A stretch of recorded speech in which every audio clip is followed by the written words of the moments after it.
Hai guys, ada buy signal yang baru saja muncul 2 hari ini. Apa nama indikator ini dan bagaimana cara kerjanya?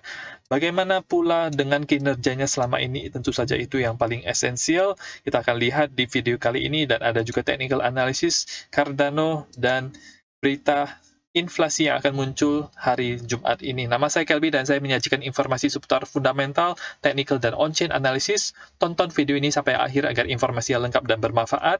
Klik like dan subscribe untuk mendukung channel saya. Kita akan lihat dulu untuk Bitcoin di time frame weekly-nya, karena hari ini adalah hari Senin, jadi kita akan lihat close weekly-nya. Close weekly-nya itu kurang bagus, dia close di bawah daripada 200 weekly moving average ini, dan jadi secara technical analysis ini kurang baik ya, karena ada engulfing candle seperti ini. Kita lihat kalau minggu ini dimulai dengan penurunan sedikit dari close-nya.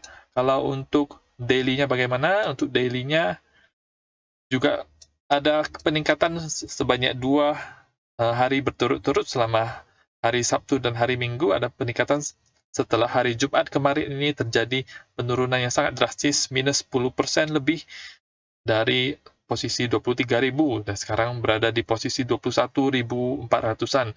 Ada resistance yang cukup penting yaitu 50-day moving average di 22.300 dan ada 100-day moving average di 24.174 yang merupakan resistance ketika Bitcoin berusaha untuk naik, tetapi harganya ditahan oleh garis moving average ini. Nah, kemungkinan besar Bitcoin bisa retrace sampai ke ini menjadi resistance-nya, dan dari situ kita akan lihat bagaimana reaksinya, apakah akan terjun lagi ke bawah ke harga yang lebih bawah atau dia bisa tembus ke atas naik ke harga yang lebih atas lagi. Kita harus lihat untuk time frame yang lebih kecilnya, di mana time frame ini adalah time frame 4 jam. Kalau kita lihat untuk MACD-nya, di MACD-nya itu ada baru saja cross kemarin, dan ini sebenarnya merupakan pertanda yang bullish untuk Bitcoin. Dia sudah mengalami penurunan yang cukup drastis di sini. Ada gap yang terbentuk di daerah ini. Jadi ini ada gap yang terbentuk, itu di daerah sini sampai daerah sini. Menurut saya ini harus diisi, dan ini bertepatan sekali dengan close dengan ininya 50-day moving average dan juga Fibonacci 38,2-nya. Jadi pas sekali teman-teman di daerah ini kemungkinan bisa menjadi resistance yang cukup kuat untuk Bitcoin, dan sekaligus juga ada gap di sini ya teman-teman. Jadi saya expect bahwa untuk dalam 1 hari 2 hari ke depan kemungkinan bisa mencapai daerah tersebut. Sekarang ini untuk time frame 1 jamnya itu sebenarnya agak sedikit bearish, dan kemungkinan akan ada cross sedikit, atau ada 2 kemungkinan, cross atau dia nanti bounce dari sini, dan ini juga mulai memerah kalau misalnya ini mulai terus-menerus memerah ya teman-teman, atau terus-menerus menurun. Untuk RSI-nya bagaimana? Untuk RSI-nya kita lihat dia sekarang sedang melakukan retest di daerah 50-nya yang bisa menjadi daerah support dan resistance. Selama ini setelah dia bottoming di daerah ini, sebenarnya kinerjanya itu cukup bagus. Dia bottom di 20.700-an, kemudian dari situ itu naik dan kemudian ini membentuk double bottom di sini. Jadi ini ada bottomnya itu ada 2, jadi sudah lagi play out sekarang, jadi sedang berjalan. Kalau misalnya dia lancar, maka dia akan ke target yang saya sebutkan di sini. Dan dari RSI-nya sendiri ketika dia melakukan bottoming seperti ini, itu meningkat, jadi ada bullish divergence, sehingga wajar-wajar saja untuk mengalami kenaikan ya teman-teman. Oke. Dan untuk MACD-nya kita lihat ada sedikit bearish divergence, meskipun dari RSI-nya itu belum kelihatan, masih meningkat, tetapi sudah mulai sedikit melemah untuk ininya. Tetapi sejauh ini sebenarnya masih uptrend ya teman-teman untuk setelah dia melakukan double bottom ini untuk jangka pendeknya. Oke. Dan kalau kita lihat untuk history daripada buy signal ini, apa sebenarnya nama indikator ini? Ini adalah namanya adalah hash ribbon.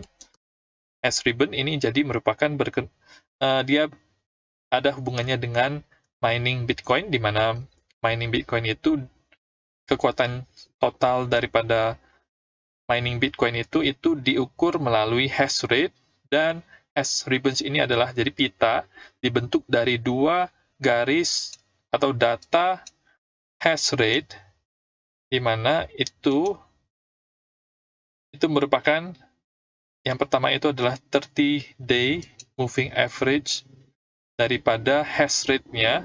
Yang kedua itu adalah yang daerah long-nya itu, yang data yang panjang itu, yaitu 60-day moving average.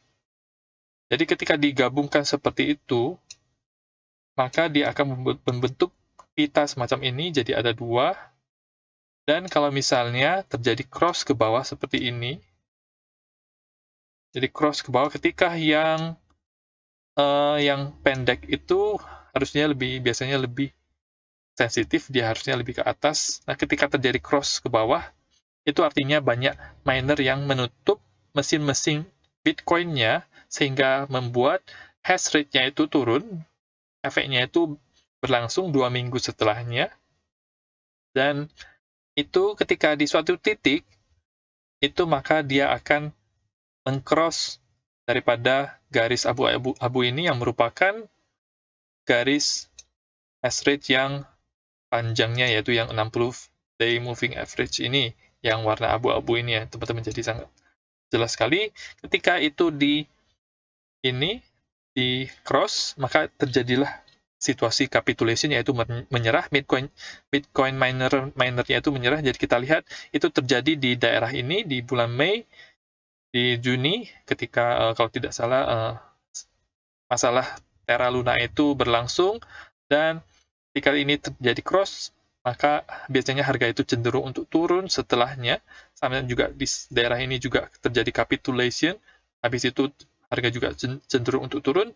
Dan sekarang miner mulai membangkitkan lagi mesin-mesinnya, hash rate-nya sudah lebih rendah daripada sebelumnya, jadi ada kemudahan, lebih mudah untuk memining Bitcoin dibandingkan dengan ketika dia berada di sini, sehingga miner mulai menyalakan lagi mesinnya untuk memining Bitcoin.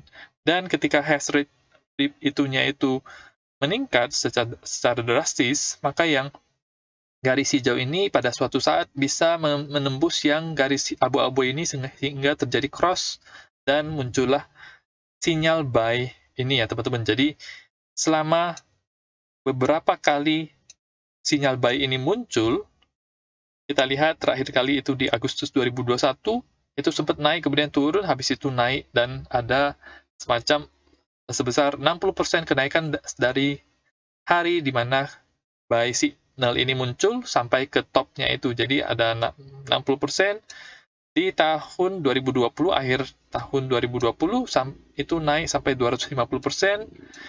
Di pertengahan tahun 2020 naik 100%. Ini setelah Corona Dump.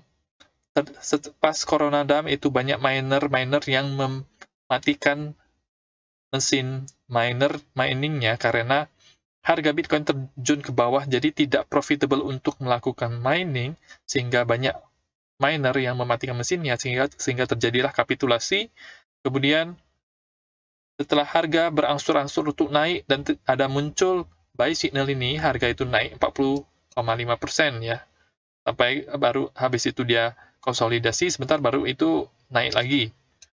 Dan di akhir tahun 2019 ketika terjadi sempat naik kemudian turun, ini buy signal muncul, naik 48%, jadi naik sampai sini, habis itu Corona Dump itu berlangsung. Jadi itu kinerja daripada buy signal ini cukup lumayan kita lihat ya teman-teman, meskipun kadang-kadang setelahnya mungkin ada turun sedikit dulu, tetapi secara jangka panjang beberapa minggu itu kinerjanya akan bagus, dan minimal itu kita lihat itu bisa naik sebesar 40%.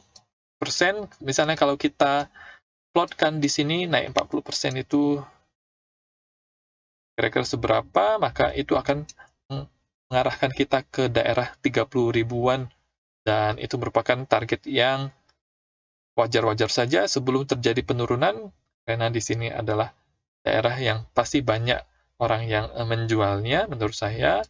Jadi target kalau misalnya dia naik 40%, dia ke daerah 30 ribuan, itu adalah prediksi ya. Jadi prediksi gampangnya, jadi bukan prediksi yang benar-benar bisa akurat 100%.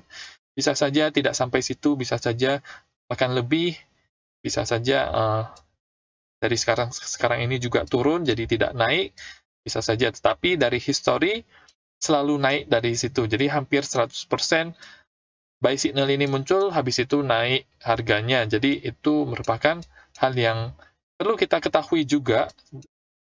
Perlu teman-teman ketahui kalau misalnya belum tahu mengenai hash ribbons ini, teman-teman bisa lihat di trading view, cari aja, ketik aja hash ribbons tersebut ya, jadi yang ini. Nah, selanjutnya kita beralih ke technical analysis untuk Cardano. Kita lihat untuk time frame daily-nya, sekarang masih mengikuti harga Bitcoin, jadi ketika Bitcoin turun, maka Cardano akan turun. Dia sekarang sedang membentuk pola descending triangle, atau bisa juga kita dalam sudut pandang yang lainnya itu kita bisa melihat kalau ini adalah inverted head and shoulders, jadi merupakan pola bottoming dan merupakan pola reversal. Jadi bottoming daripada Cardano ini sedang terbentuk. Nah, pola ini akan tidak valid lagi atau tidak bullish lagi itu ketika dia menembus harga 0,41 dolar ini yang merupakan daerah high sebelumnya, yaitu yang di sini. Jadi ini merupakan garis support yang cukup penting. Kalau misalnya tembus dari situ ke bawah, maka dia akan bearish ya teman-teman. Jadi dia akan ke harga yang lebih rendah lagi, mungkin ke 0,3 atau ke 0,2-an dolar. Tapi sampai sejauh ini dia masih membentuk yang namanya higher low di sini. Jadi posisi itu sebenarnya masih bullish dan masih ada kemungkinan untuk naik ke atas. Kalau misalnya dia bisa naik ke atas tembus daripada garis ini, maka dia target harganya itu bisa cukup lumayan. Kalau kita pakai target harga daripada sini, maka yaitu bisa ke 0,7 dolar ya teman-teman. Oke, 0,7-an dolar, dan di sini ada supply zone-nya, tetapi kemungkinan besar ketika ini tembus, ini bisa ditembus dengan mudah menurut saya, tapi ada daerah-daerah resistance yang berkumpul di 0,7 sampai 0,8 dan juga di 1 dolaran. Di situ ada daerah resistance ya. Untuk ininya, untuk daily time frame daily-nya sebenarnya bearish ya teman-teman, jadi ini, tetapi bisa saja kalau ketika harga Bitcoin itu mulai naik recovery, maka Cardano juga akan mengikuti, dan sama juga kalau misalnya turun ya Cardano-nya juga akan turun. Untuk time frame 4 jamnya itu ada bullish divergence di sini, jadi ketika ini harganya itu turun ke sini, ada bullish divergence yang cukup jelas kelihatan di sini, jadi dia naik ke atas dan ada juga cross MACD ke atas juga. Jadi ini untuk time frame yang pendeknya itu dia lebih bullish ya, lebih bullish, dan ini juga lagi dalam posisi membentuk leading diagonal. Kalau kita lihat leading diagonal, jadi itu merupakan pola awal untuk sebuah uptrend yang baru, jadi atau downtrend yang baru kalau misalnya posisinya itu ke bawah. Nah, ini dia. Jadi dia membentuk higher high, higher low, higher high, higher low, higher high, higher low, dan ini bisa turun sampai ke daerah ini. Habis itu kita akan lihat dari situ kemungkinan besar bisa naik dari situ. Ya. Dan itu untuk yang Cardano, dan ini adalah data yang dilihat oleh The Fed mengenai inflasi dan merupakan tolak ukurnya atau gauge-nya. Nah, kata daripada orang ini itu hari Jumat ini data PCE Amerika Serikat itu akan muncul. Ini merupakan data yang paling penting untuk menentukan apa yang akan dilakukan oleh The Fed selanjutnya. Nah, menurut konsensus itu PCE ini itu memuncak di bulan Juni, dan data daripada hari Jumat ini bisa mengkonfirmasi ini. Jadi hari Jumat bulan yang dia maksud itu ada seperti ini, jadi naik terus. Kemudian ini pas di bulan Juninya, dan ini adalah bulan Juli karena ini bulan Agustus. Jadi kita lihat kita akan mendapatkan data bulan Juli di sini. Nah, menurut dia akan Juni itu puncaknya di sini, dan Juli itu yang nanti akan diumumkan hari Jumat itu di sini. Nah, kalau misalnya ini benar, maka ini akan sangat bullish untuk aset yang risky seperti Bitcoin dan saham ya teman-teman. Jadi data PC ini merupakan indeks harga pengeluaran konsumsi pribadi penduduk Amerika Serikat. Apa yang sangat signifikan mengenai data PCE ini adalah The Fed itu secara publik mengumumkan bahwa ini merupakan data yang dijadikan sebagai tolak ukur inflasi daripada ekonomi mereka. Membuat data ini menjadi sangat lebih signifikan dibandingkan dengan data CPI yang kita biasa lihat di tanggal belasan ya, biasanya hari Rabu itu, jam 7.30.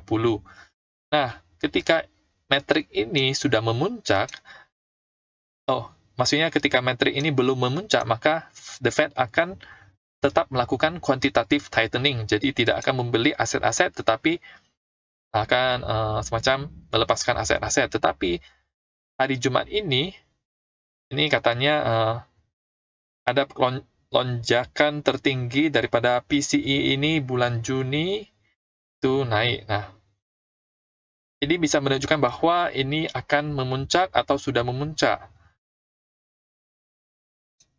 Ini kelihatan jadi sebelum hari ini itu ada Fed Meeting Minutes, bahwa metrik ini adalah fokus point untuk menentukan peraturan-peraturan yang akan mereka lakukan setelahnya. Oke. Jadi, Jumat ini merupakan hari yang besar untuk pengamat-pengamat pasar, Bitcoin, kripto, dan saham, sama seperti CPI. Kalau misalnya PCE ini menunjukkan bahwa ini dia memuncak di bulan Juli, maka dan mulai trending untuk ke bawah dari sekarang ini, maka appetite atau nafsu daripada investor ini untuk membeli aset yang lebih risky atau lebih berbahaya, maksudnya apa? Itu akan mulai bertumbuh, dan harga Bitcoin, harga saham itu akan membentuk pola bottom yang secara makro ya teman-teman. Jadi ini adalah bottoming-nya, ini adalah bottom yang terakhirnya sebelum dia naik lagi kemungkinan di hari Jumat nanti ya teman-teman, kemungkinan. Jadi ini hanya kemungkinan saja, bukan merupakan prediksi 100%, tapi perlu kita lihat jam 2.30 sore untuk jam Amerika Serikatnya itu akan diumumkan. Jadi nanti kita akan lihat bagaimana ke depannya. Nah, itu saja untuk informasi pada hari ini. Semoga bermanfaat mengenai S-Ribbons-nya. Teman-teman bisa cek sendiri. Dan juga untuk hari Jumat ini ada berita PCE, itu merupakan core price. Jadi ini core-nya ya. Jadi yang core-nya itu, yang pentingnya itu, yang dilihat oleh The Fed-nya. Semoga informasinya bermanfaat. Tetap dukung channel saya dengan mengklik like dan subscribe, dan nantikan video saya selanjutnya.